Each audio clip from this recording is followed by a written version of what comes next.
How's it going, Ricky? Can you hear us? It's going good. Yeah, I can hear you. Awesome, man. Well, thank you so much for doing the Metal Injection live cast. You're on the line with myself, Rob, also Noah. Hello. Sid. Hey. And Darren. Hi. Hi. How's it going? And yeah, thank you so much for taking some time to do this. And of course, you have entered. It's be fun. Yeah, and you have entered the podcasting world with your very own podcast. Yeah, I don't know really what I'm doing in the podcasting world because I'm doing everything myself. But I've been having a really good time telling stories, and it seems like people really like the show. And to be honest, I mean, I've been in the business for a long time, whether it was radio, which I still do, and MTV and the Cathouse and stuff like this. But of any of the jobs that I've done, this is like 100% me, and I'm really proud of the show. I mean, I think it's good. Yeah, I really enjoyed it. It's like story time with Ricky, and it's the Cathouse Hollywood Podcast. You can find it where you get podcasts. Do a little searchy search, or just go to cathousehollywood.com, and you can get the link there. And I really dig it. And I was listening this afternoon to the Headbangers Ball episode, and you kind of go through the entire history of the show, even before you got there. And I learned so many things I didn't even know, including like all the different people that hosted it. I didn't realize that the first host of the show were Lemmy and Fast Eddie. That's a great little piece of trivia. Yeah, I mean, Howard Stern had hosted Headbangers Ball at times. I didn't know a lot of that stuff. The cool thing about doing that episode was it's over an hour long, and it's before I ever appeared on camera. I mean, I just talk about the word headbanger, the evolution of the word headbanger. You know, people have always said, like, oh, why don't you write a book? And I never did. But if I did, this is kind of what it would be like. And it's also, you know, on the next episode, when that one comes out, it's going to be, you know, the negative. You know, it's not going to be the, hey, MTV is great, and here's our... It's going to talk about what it was like hosting the Headbangers Ball and having millions of people really like you and maybe millions of people really hate you and having to deal with that. And I said in the podcast, you know, I didn't come from a radio background. I didn't come from a TV background. I wasn't a journalist. I was nothing. And all of a sudden, I'm like the face of heavy metal, and it was just very, very bizarre. I was just some, you know, kid in Hollywood that had a really cool rock club. Yeah. And that was all very, very bizarre and kind of hard to take at first. It was fascinating, yeah, that there was so much history to where you were able to pull off this like hour and a half, almost long podcast about it. And it was fascinating to hear, and also your audition process and how Axl Rose was involved. And one thing that really struck me while listening to this, and also based on my experiences running a metal website, you said that you had no say in the programming of the show, and I can only imagine how hard you must have been punished through your entire career, anywhere you went, from people like, yo, man, you got to play my band's video, man, and like you're just like, dude, that's not on me. Like, how many times have you had to explain this to people? To this day, it never, ever ended. I mean, people love to say, like, oh, you know, well, you didn't do this. And here I am. I mean, in some of the earlier episodes, it talks about being a kid coming up through the Los Angeles, Orange County punk rock scene. That's where I kind of started as a young kid and then got into metal. But there was a lot of crossover between metal and punk rock at that time. I mean, I've always thought Motorhead was kind of a punk rock band. And, you know, here I am playing these videos, and people would think like, okay, if I put this video on, it's because I like this. Then meanwhile, if I'm going to go see, you know, if I'm going to Slayer shows, everybody's like, what are you doing at a Slayer show? Why aren't you at a Slaughter show? I'm like, dude, I'm a fucking Slayer fan. It's, you know, people would think because these videos are on, these are the videos I like. And you know, I've also only recently have I started to defend MTV when I've looked, because I never watched Headbangers Ball when I was on it. And now I've been pulling out some of them like, wow, we really did play a lot of cool stuff as well. Like, I'm looking at it, and yeah, we played a lot of like kind of hairband stuff, but we also played the Cro-Mags back then. You know, we had the Bad Brains on the show, you played Morbid as Angel, well as breaking a lot of the metal bands. There was just so many genres in hard rock. You couldn't please everybody. So when somebody's upset, they're not going to be upset at MTV. They're going to be upset at Riki Rachtman. So I took the brunt of that for a while. Now, you mentioned how you've been watching some episodes. You know, I do find old ones on YouTube, and I'm sure this is something you've been asked a lot, and I kind of feel like something you've asked probably. Maybe you have an answer. Like, how come they've never rebroadcast any of that content or put it up on demand? Or like, they have all of these outlets to re-air that stuff. Is it a licensing issue? Like, how come they don't ever re-air any of the old episodes? I have no clue.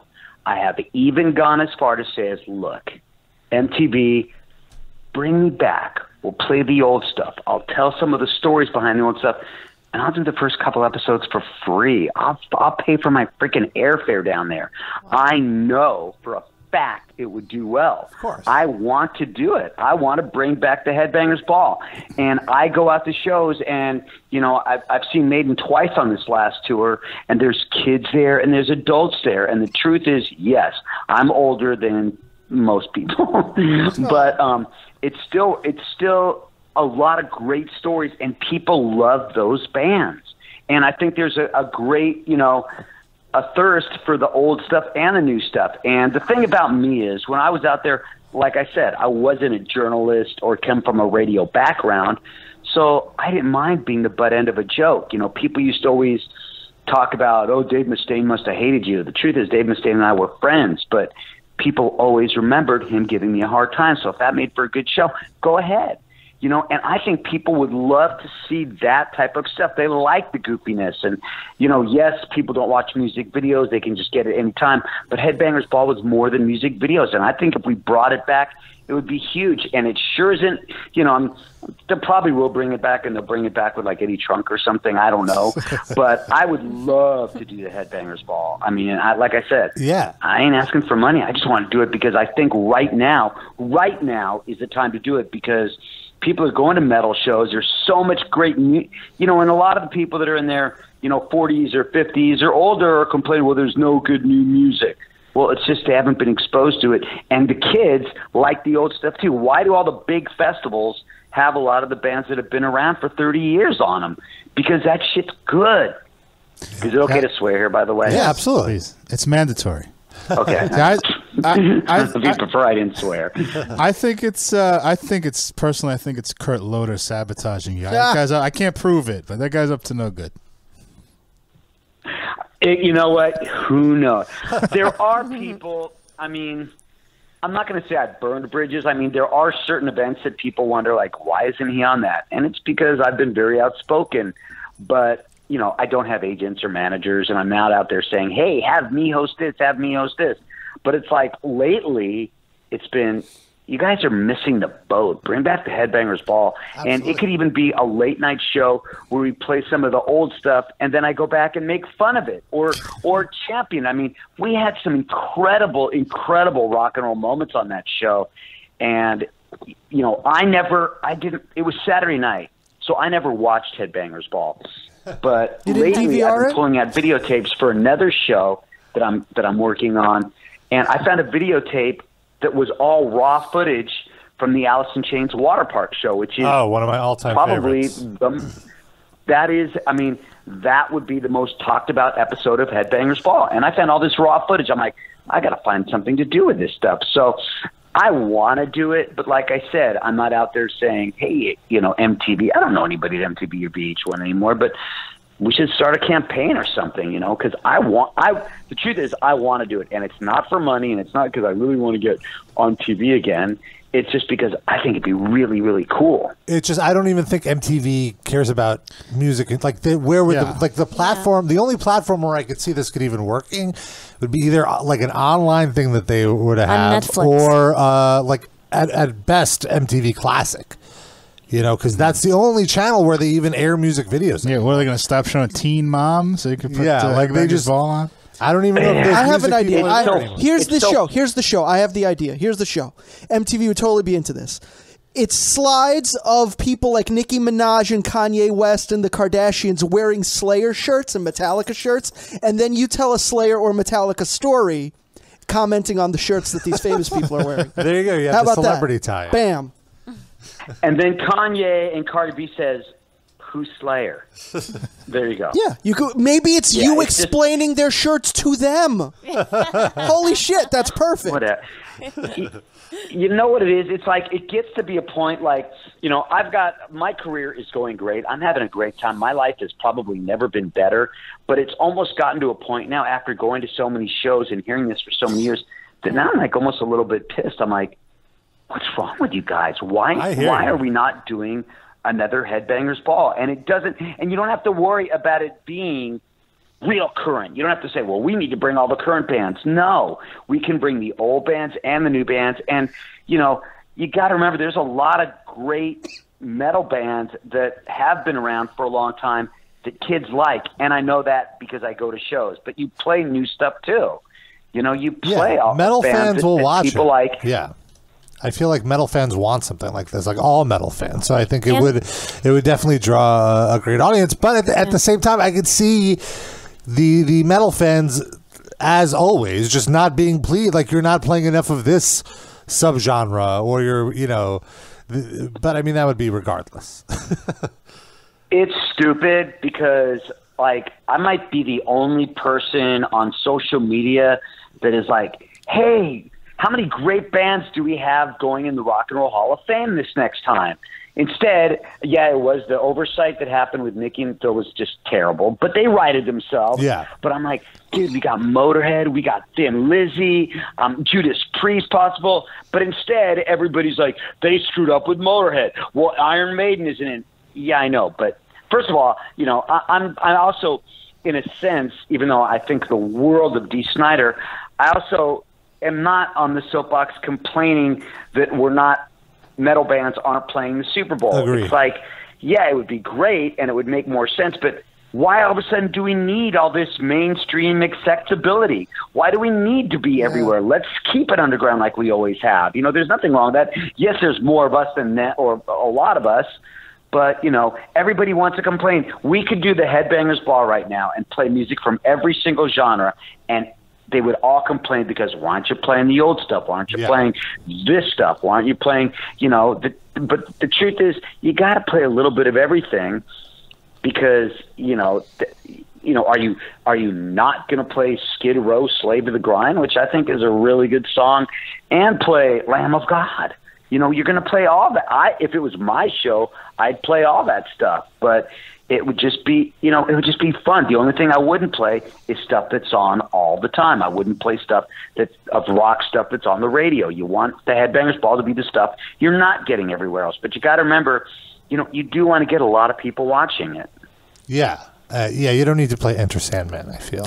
People have seen that. But I think also the draw for the show was hanging out with bands. That was like my favorite part of the wraparounds of the music videos. And that's actually what I kind of love about the YouTube clips is they don't have the music videos. It's just the wraparounds. And it's like, it's so fun to go back and watch that. And that had such a huge impact on me because it was the first time I feel that you would see these bands show their personality, which wasn't really available. Like you couldn't really tell that in a magazine interview or anything. It really used the video medium to its full form. And people, you know, people used to give me a hard time. Like they would say, oh, you know, Glenn Danzig hated Ricky. Remember he tried to throw him in the fire?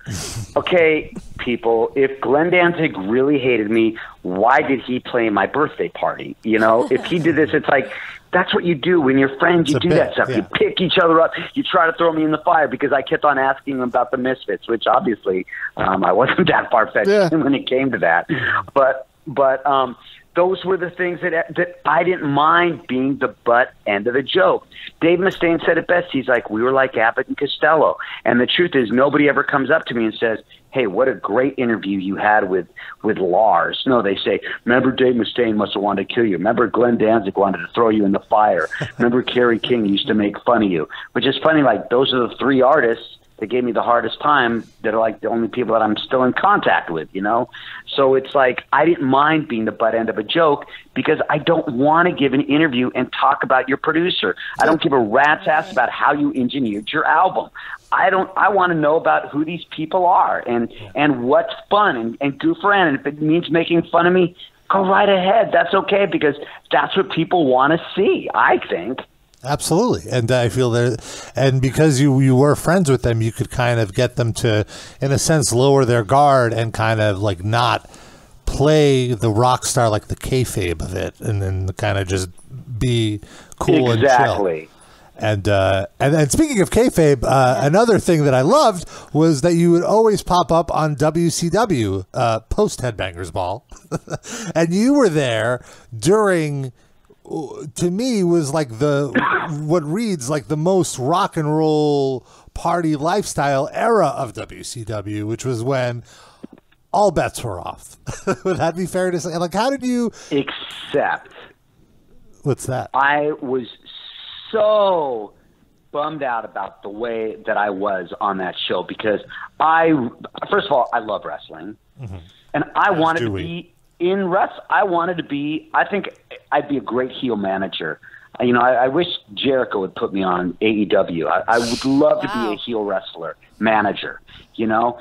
And, but what they had me doing is they had me said, okay, Ricky, you're going to be at spring break with Monday Nitro, and go into this segment saying, hey, we're here at spring break, and don't forget to use Tough Actin' Tinactin, and now here's Disco Inferno, you know, and I'm like, and, you know, please, I tried so hard to work my way into a storyline that one time I almost got powerbombed by Kevin Nash, which is great. But I wanted so bad to be this like heel manager, and it never happened. But I mean, as much as I didn't like what I did, because I was like the spring break guy, it was still cool because I got to travel in wrestling. And while everybody else was done with their bits, they would get their suitcases and get on the plane, and I would go there, sit in the grandstands, and I got to. And I mean, I was there for WCW's final night. You know? Oh wow! Oh, so it was really, it was really, really a good time. So that must have. So who was your party crew? Like, did you have like a set of wrestlers that you hung out with that you were like cool with? It was funny. I was always with the Nitro Girls, but the Nitro Girls took great pleasure in saying to me, you know what, you're just like our brother. And I was like, wow, I don't want to be like, you know. Yeah, so I was zoned by the lot. Nitro Girls. Rey Mysterio hung out with us a lot. Perry Saturn, Raven, Diamond Dallas Page, Kevin Nash, Billy Kidman was really cool. Disco Inferno. There was a lot of great talent. You know, Vampiro is a really good dude. Were you? Was there any overlap with your time there and Bob Mould? Was what? Was there any overlap with your tenure at WCW and Bob Mould's tenure?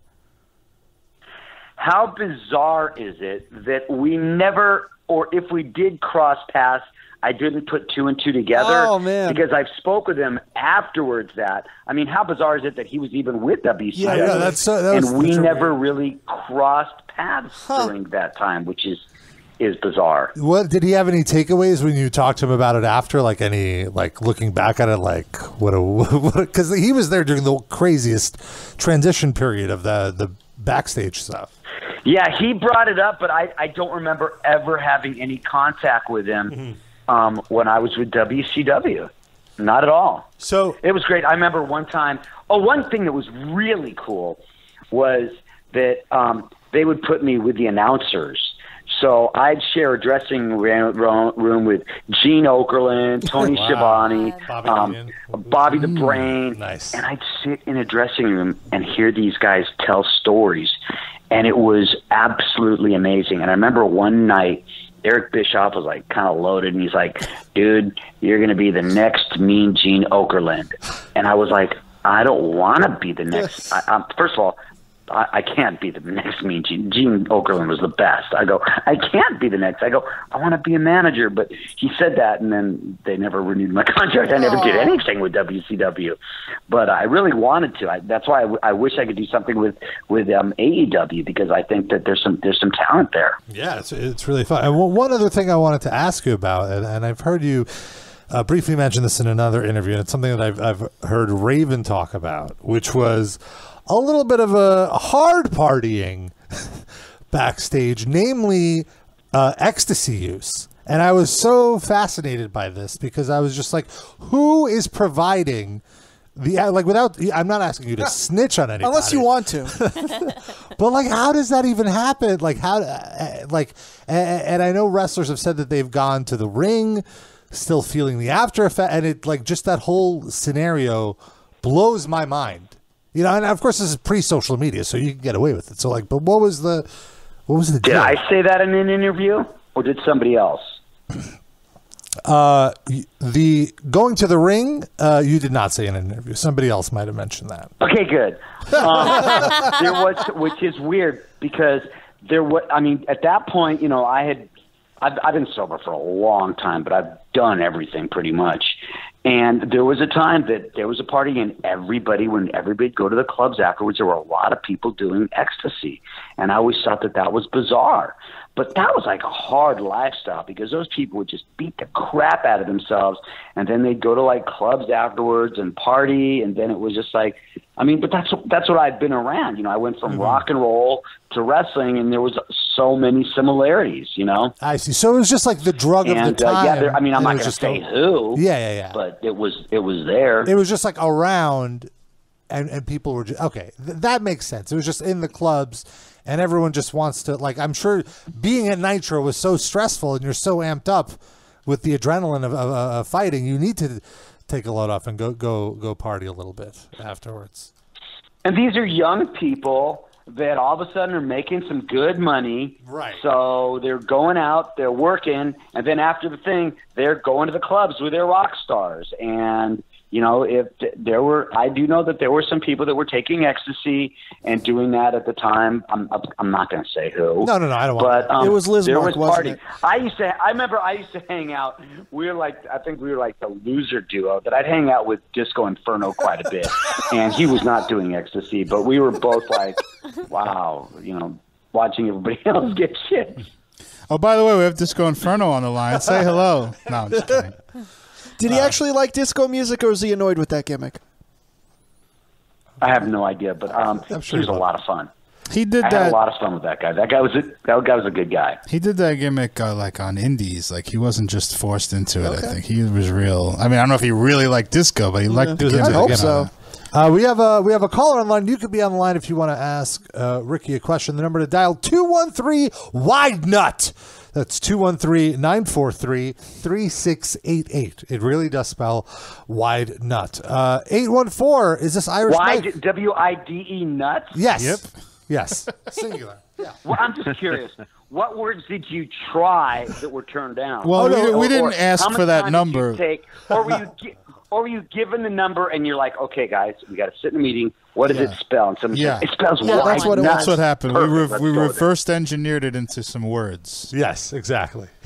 Because ball sack was taken. Yeah, they wouldn't give us that number. But we got 814 Irish Mike.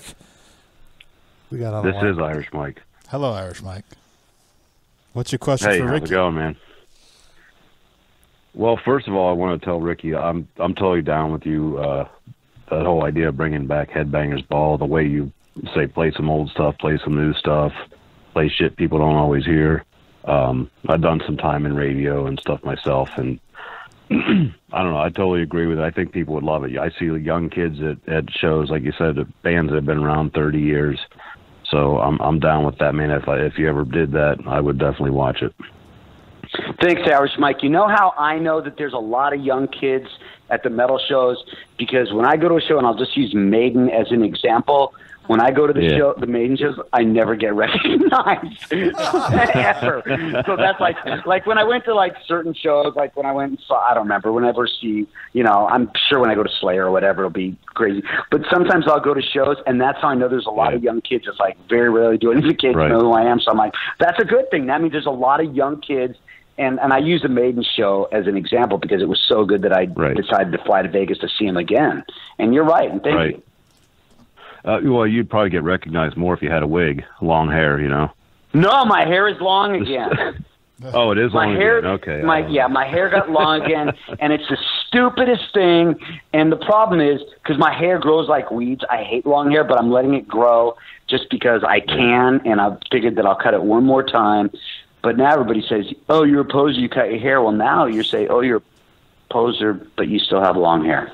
Oh well. I give a shit. I don't give a shit about what somebody wears or what their hair looks like. I mean, when you're listening to a song, you can't hear their hair. So who gives a fuck? Exactly. Exactly. Thank you, Irish Mike. Hey, not a problem. I had a question. I heard you guys talking earlier about Slayer T-shirts, make Nicki Minaj, stuff like that. What do you think would be the oldest T-shirt that you own, like a band shirt that you still wear?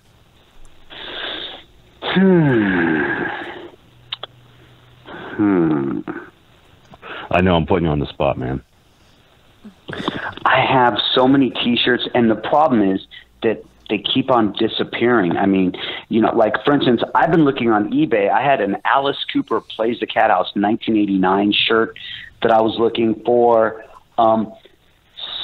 Somewhere I still have like a 1989 Slayer shirt that's not that old. I have like some old punk rock shirts, but I don't have that many old, because I'm that guy that didn't buy the concert shirts, and now I'm kicking myself in the head wishing I always bought all those concert shirts. So I don't have that many old concert shirts. All right. Well, thank you for your question, Irish Mike. We got another caller. Once again, the number 213-WIDE-NUT, 213-943-3688. We have area code 865.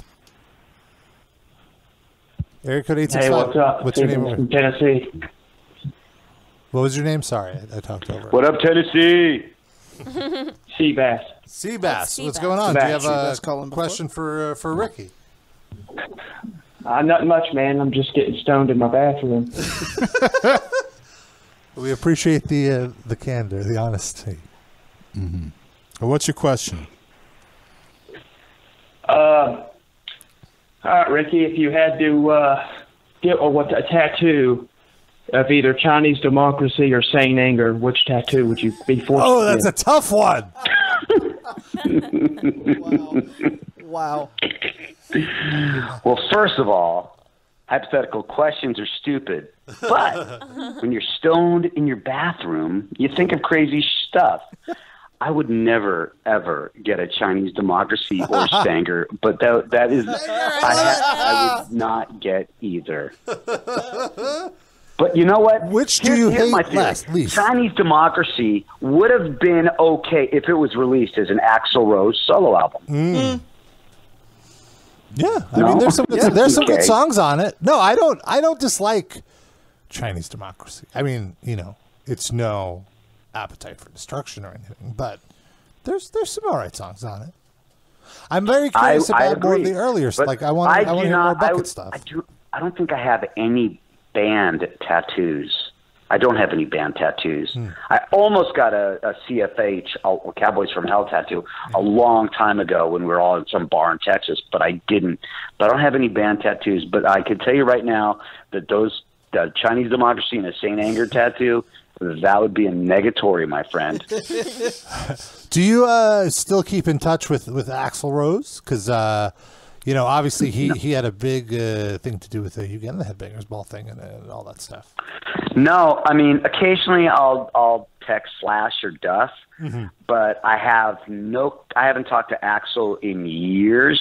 I'd like to, I've always said great things about him, and it's funny. I live in North Carolina now, and they played in North Carolina right when I was in France, so I didn't see him recently. But no, I haven't really talked to Axl in a long, long time. All right, well, hopefully you guys get back in touch. That would be a cool little podcast session you guys could have. I'm sure you have a lot of Cathouse. If ever there was somebody I want to put on the cat, I mean, maybe Axl heard some of the stories on the Cathouse Hollywood podcast, and that's why he doesn't want to talk to me, because some people have said. But I mean, there's nothing. I've never said anything that wasn't flattering about him, but there was the great, on the podcast, there's the story about the Axl David Bowie incident, the story of him, punching the turntables. There's stuff, because the Cathouse basically was Guns N' Roses club. They could do whatever they want, and if people want, let me plug my podcast right now. Please, if you want to hear some crazy rock and roll stories, go to the Cathouse Hollywood podcast. And even Tom Morello, you're like, whoa, what's Tom? Tom Morello tells some crazy stories of wanting almost to be in the hair metal scene back then and tell some great Cathouse stories. So there's a lot of great stories that have only been told on that show, and it's told by Billy Duffy of The Call, Dave Ellison of Megadeth. There's just some really, really cool stories, and it's like a book. I try to paint the picture and bring people there. It's not an interview show at all. Right on. Well, Riki, thank you so much for taking some time to hang out with us here. And if you want to listen to the podcast, the website is catthousehollywood.com. You can also search for it wherever you're in your podcast app. Thank you so much, Riki. I hope someone very nice talking to you. Thank you very much, everybody. I hope someone from MTV is listening and we finally get this Headbangers Ball thing on the road. Of course, they're not listening. Let's be real. Come on. There's music. We're talking about music. They have nothing. They're not listening. You're right. Talk to you later. All right. Have a great one. Bye-bye. All right. That was awesome. Thank you very much to Riki Rachtman there.